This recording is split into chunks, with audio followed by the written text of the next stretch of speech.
Obsession with true crime slayed in 2022. From podcasts to TV shows to movies, we just couldn't get enough. If you're a fan of suspense and thrillers, then look no further. We've ranked the best binge-worthy true crime adaptations of the year. Dear American culture, we have a problem. The glamourization and obsession with murder, missing people, and tragedy. I know this is going to be hard to digest, but give me a chance to explain. What have we come to as a society to glamorize tragedy? The true crime sector has skyrocketed on YouTube, TikTok, podcasts, countless blog sites that are dedicated to the niche, and several other public social platforms in the last few years. Today, everyone is an armchair detective, making accusations without learning of the facts while sitting behind a screen, creating grim theories. And today, I'm calling it out. I may even be calling myself out, or not, and I'll explain why.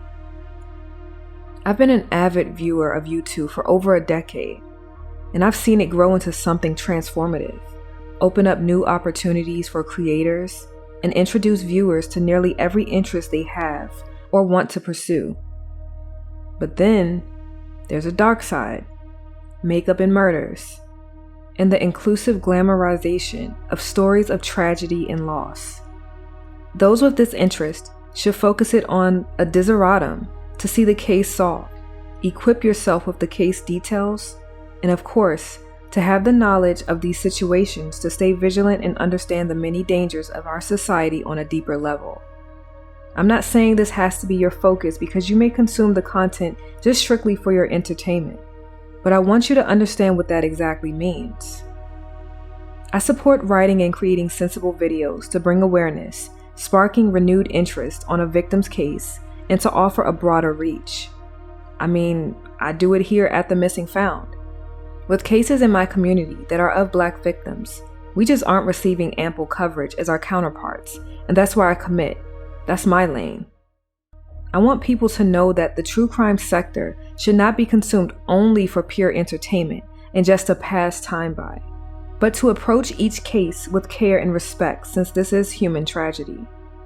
No matter the crime, whether the subject is missing, abused, killed, or murdered, I beg you to consider the family as they navigate their way through their reality. See, it's just a case to most, but to the family, it's their loved one. The victim deserves their story to be shared only if it's being respected and approached correctly, and not told while a content creator is glamorizing the case for mere entertainment, and less of positive intent to help solve it rightfully or bring awareness. As a creator, we hold that power. I've witnessed creators tell their viewers to, quote, pull up and grab some snacks because this case is a good one, end quote, as if someone's tragedy is a cinematic showcase. I've also seen viewers comment how nice the creator's hair is and asking what conditioner they use without even focusing on the case. Another one, quote, you've uploaded at the right time because I'm so bored, end quote, as if someone else's adversity is created to cure your boredom. To me, it's self-serving and it's quite heartbreaking.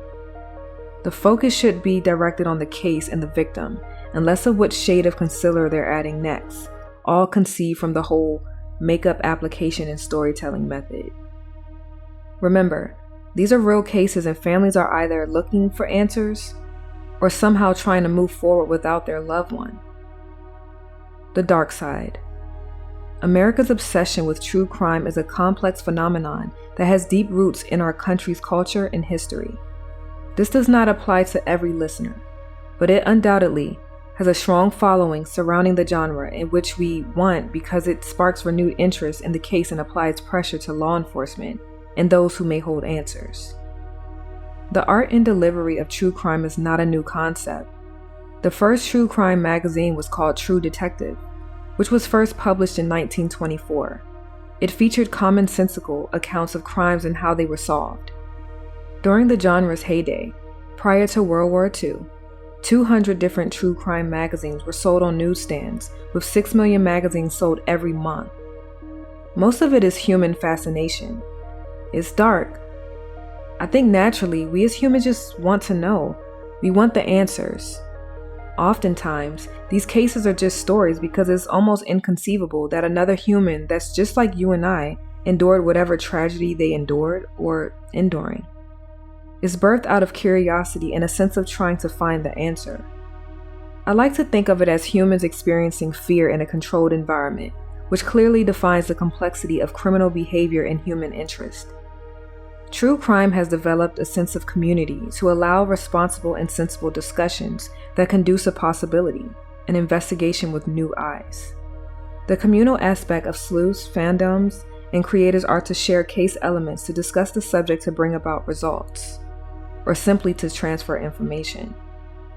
As we know, there is a dark side, where you have that communal aspect, but it is executed in a terrible manner where it's less of facts, but more based on theory, lies, and falsities that have ignited all because they said it, whoever they is. To reach this communal aspect, the subject matter has to be approached with care, sensitivity, and respect for victims and their families. As the podcast host and writer of The Missing Found, I ensure that every case is told and analyzed with respect, sensitivity, and urgency. Like I always say, I don't go too much into theories unless it's sensible to the case details or if it is to debunk the theory and explicate why it does not fit the profile of the subject. My message to creators and viewers. Creators, can we be respectful to the families and the victims moving forward? Can you share these cases without glamorizing it by using your channel to exploit the case as entertainment? Viewers, please respect the overall message in the video. Listen or read the case, share it, and keep your eyes open.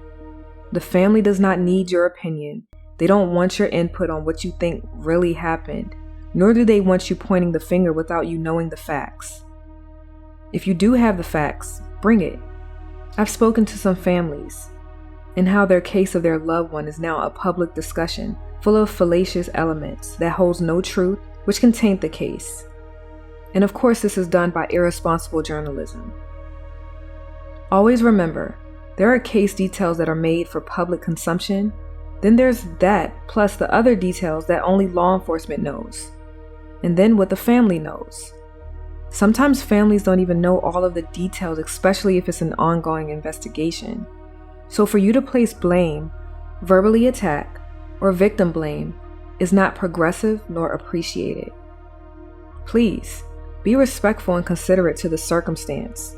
I will always present in good favor, respect, and sensitivity. The way you consume true crime is your prerogative.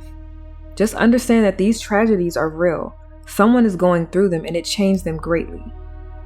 As a content creator, journalist, YouTuber, sleuth, or a podcaster, there is power in social media and what we can offer. We hold a lot of power and can solve these cases, as it has done before. I have a quote from Kate Story from her Vanity Fair article titled, "The Podcast That Helped Solve a Murder."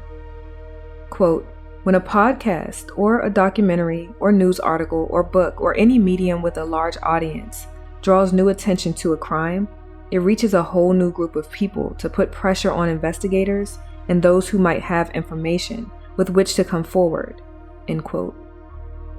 America has an obsession with true crime as entertainment until it happens to their loved one. That's when it's no longer entertainment. That goes for everything that happens until it happens to us. Take care, be safe, and may God bless you. Jadyn Harlow, The Missing Found.